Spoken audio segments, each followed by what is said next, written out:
Funds की बात करें तो हमारे माइंड में तरह तरह के फंड्स आते हैं, ओके, पर उन्हें यूज़ कैसे करना है और उनका प्रोसेस क्या होता है और उनका मतलब क्या होता है वो हमें समझ में नहीं आता है, ठीक है। कुछ होते हैं ऐसे फंड, पर आज हम लिक्विड फंड्स के बारे में बात करने वाले हैं। बहुत इंटरेस्टिंग फंड्स हैं, लोगों को पता होना चाहिए, इसकी नॉलेज जरूर आपको होनी चाहिए, ओके, जब भी आप फाइनेंशियल एक्सपर्ट बन पाओगे। लिक्विड फंड्स एक तरह के डेब्ट म्यूचुअल फंड होते हैं जो कि पब्लिकली या फिर प्राइवेट में शॉर्ट टर्म डेब्ट्स में इन्वेस्ट करते हैं, और जो उन डेब्ट्स में इंटरेस्ट मिलता है वो लिक्विड फंड का रिटर्न होता है। बेसिकली लिक्विड फंड सिर्फ उनमें इन्वेस्ट करता है जिनमें आपको फिक्स रिटर्न मिलता है, मतलब जिन कंपनीज में से फिक्स रिटर्न प्रोवाइड होता है उन्हें, और जिसकी डेट मैच्योरिटी पीरियड खाली 91 डेज से कम है। और वैसे इसका नाम लिक्विड फंड क्यों है? क्योंकि ये डेब्ट इंस्ट्रूमेंट पे इन्वेस्ट करता है जिनकी मैच्योरिटी पीरियड खाली 91 डेज के लिए होता है, सिर्फ 91 डेज के लिए, ओके, मतलब 2-3 महीना तक ये इन्वेस्ट करते रहते हैं। लेकिन आप अपना पैसा कभी भी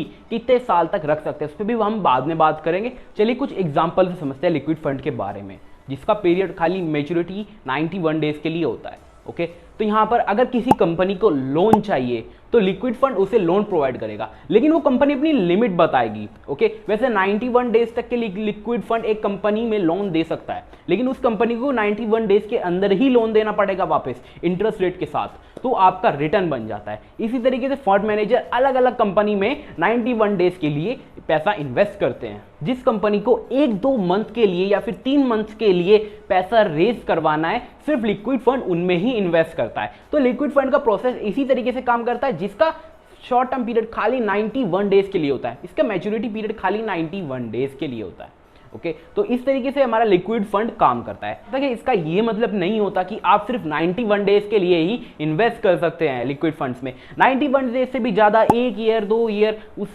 कितने ही महीने आप उसमें इन्वेस्ट करके रख सकते हैं, ओके। बस आपको 1 वीक के बाद आप उसमें पैसा निकाल सकते हैं, नहीं तो 1 वीक के अंदर अगर आप निकालेंगे तो आपको एग्जिट लोड ज़्यादा पड़ जाएगा, ओके। तो एग्जिट लोड इसमें पड़ता है। अगर आप 1 हफ्ते के अंदर निकालें, मैं कहूँगा कि आपको 7 दिन के बाद निकालना चाहिए, उससे आपका एग्जिट लोड नहीं पड़ेगा। जितने साल चाहे इन्वेस्टेड रह सकते हैं लिक्विड फंड के अंदर। बस फंड मैनेजर आपके बिहाफ पर 91 डेज के बाद दूसरी कंपनी को पकड़ेगा, उसके बाद 91 डेज के बाद वो दूसरी कंपनी को पकड़ेगा। तो फंड मैनेजर इसी तरीके से अपना लिक्विड फंड का प्रोसेस काम करता है। बस आपको इन्वेस्टेड रहना है, आपको 91 डेज के लिए सिर्फ अपना पैसा नहीं रखना है, ओके। आप उससे ज्यादा भी रख सकते हैं। बात आती है कि हम लिक्विड फंड से कितना रिटर्न एक्सपेक्ट कर सकते हैं पर ईयर के हिसाब से। तो जहां तक ये एफडी जितना ही आपको पर ईयर रिटर्न देता है, यानी कि 7-8%। एफडी में ऐसा होता है कि वो लॉक रहती है और उसमें से आप जब ही पैसा निकाल पाओगे जब उसका ईयर पूरा हो जाएगा, ओके। किसी बैंक में आप निकाल भी सकते हो, लेकिन ज्यादातर एफडी में ऐसा ही होता है कि आप 1 साल के बाद ही पैसा निकाल सकते हो जो उसका रिटर्न होता है। नहीं तो अगर आप 1 साल के अंदर एफडी से निकाल लोगे तो उसका जो परसेंटेज है वो आपको कम मिलेगा, मतलब आपका जो लॉस है उसमें हो जाएगा, ओके। अगर आप पूरी एफडी करके निकालते हैं तो आपको 7-8% की रिटर्न के हिसाब से मिलेगा, तो उसमें 0% लॉस है। लिक्विड फंड 0% रिस्क नए प्लेटफॉर्म नहीं है, क्योंकि इसमें थोड़ा बहुत तो रिस्क है, पर इसका ये मतलब नहीं है कि आप सिर्फ एफडी की तरफ ही जाएं। इससे एफडी से ज्यादा फायदे हैं, क्योंकि फर्स्ट चीज मैं आपको बताता हूं, आप इसमें कितना भी आप इसमें वाइड्रॉल कर सकते हैं, मतलब एफडी में तो 1 ईयर से ही वाइड्रॉल कर सकते हैं, ठीक है। लेकिन आप इसमें सिर्फ 7 दिन के बाद विड्रॉल कर सकते हैं, अपने पैसे जितने भी हैं उतने विड्रॉल कर सकते हैं। और एक और फायदा है, आप इसमें बीच बीच में अमाउंट ऐड भी कर सकते हैं, तो आपको ये फायदा मिलता है लिक्विड फंड का।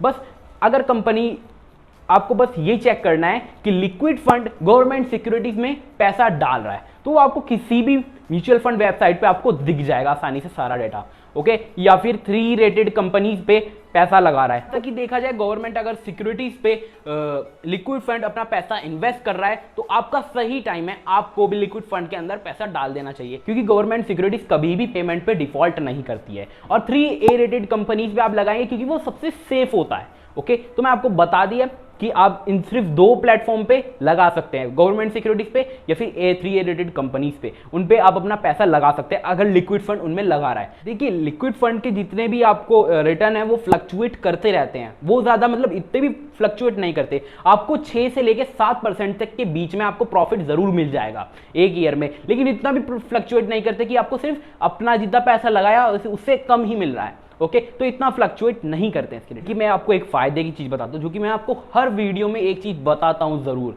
कि आपको इन्वेस्ट क्यों करना चाहिए। इन्फ्लेशन 5% की रेट से हर साल बढ़ रहा है, लेकिन आपका पैसा मही का मही 3-4% से सेविंग अकाउंट्स में बढ़ता रहता है। तो आपका 1% हमेशा 1 ईयर में 1% आपका पैसा लूज हो रहा है, मतलब उसकी वैल्यू जो 1% है वो गिर रही है हर साल।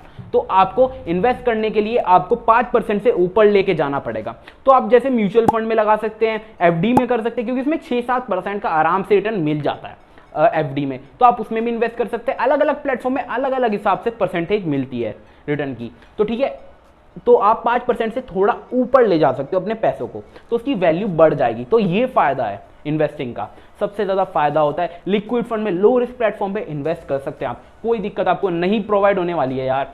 6-7% तक ही बीच में उसके लिक्विड फंड आपको देता है, तो आपके 1% दोनों हिसाब से साथ मिलेंगे। इन्फ्लेशन रेट भी चलता रहेगा हमेशा 5% के हिसाब से, तो आपका पैसा भी 6-7% के हिसाब से चलता रहेगा पर साल। तो आपको कोई भी दिक्कत इसमें नहीं होने वाली है। काफी अच्छी है इन्वेस्टिंग, काफी बहुत सारे प्लेटफॉर्म पे आप उस पर कर सकते हैं। मैं आपको एक चीज बताता हूं कि लिक्विड फंड का ये पर्पज नहीं है कि आपको सिर्फ 10% का ही रिटर्न दिलाए। ओके, कोई किसी भी कंपनी में नहीं डाल देगा आपका पैसा, वो सिर्फ सेफेस्ट जगह पे ढूंढता है जहां पे उसको 6 से 8% तक के बीच में रिटर्न आसानी से मिल जाए, और उसका जो लिक्विड फंड का जो पैसा है वो 91 डेज के अंदर ही वापस आ जाए। तो ऐसी सेफेस्ट जगह ढूंढता है जिसमें आपका पैसा लगाता है। अगर आपको 10% रिटर्न चाहिए तो आप म्यूचुअल फंड इक्विटी में देख सकते हैं, इक्विटी म्यूचुअल फंड में आप देख सकते हैं, उसमें इन्वेस्ट कर सकते हैं, क्योंकि इसमें बहुत हाई रिटर्न होते हैं। तो फिर से बताना चाहूंगा कि आप सिर्फ गवर्नमेंट सिक्योरिटीज में अगर आपका पैसा लग रहा है तो वहीं पर ही इन्वेस्ट करें, क्योंकि गवर्नमेंट कभी भी पेमेंट पे कभी भी डिफॉल्ट नहीं करती है। और आपको किसी म्यूचुअल फंड वेबसाइट पे मिल जाएगा, आसानी से देख सकते हैं।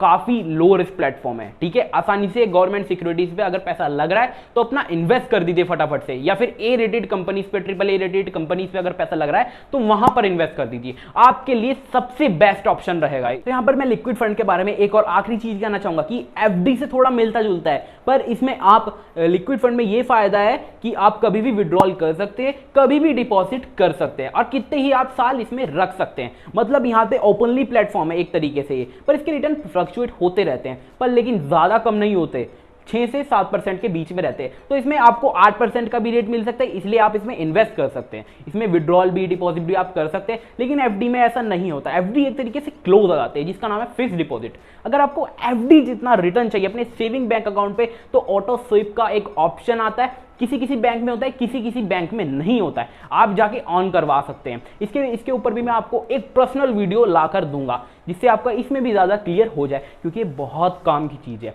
कुछ कुछ बैंक वाले इसे छुपाते हैं, ठीक है। ऑटो स्वैप का ऑप्शन बता दीजिए कि मेरा सेविंग बैंक अकाउंट में ऑन कर दीजिए, तो आपको हमेशा एफडी जितना रिटर्न मिलेगा, 6-7% के बीच में सेविंग्स बैंक अकाउंट में रिटर्न मिलेगा। पर ये ऐसा नहीं है कि आपने एकदम पैसे आए और उड़ा दिए, ठीक है। अगर आप में डिसिप्लिन है पैसों को रखने का, तो आप इसे यूज कर सकते हैं ऑटो स्वाइप ऑप्शन को। आगे भी बहुत सारी फंड्स के ऊपर मैं वीडियोस लाने वाला हूं, index fund, auto swipe option के ऊपर भी आपको भी बताता ऑटो स्वाइप ऑप्शन होता क्या है। तो चलिए नेक्स्ट वीडियो में मिलते हैं। अगर ये वीडियो पसंद आई लाइक कर देना प्लीज। चलते हैं।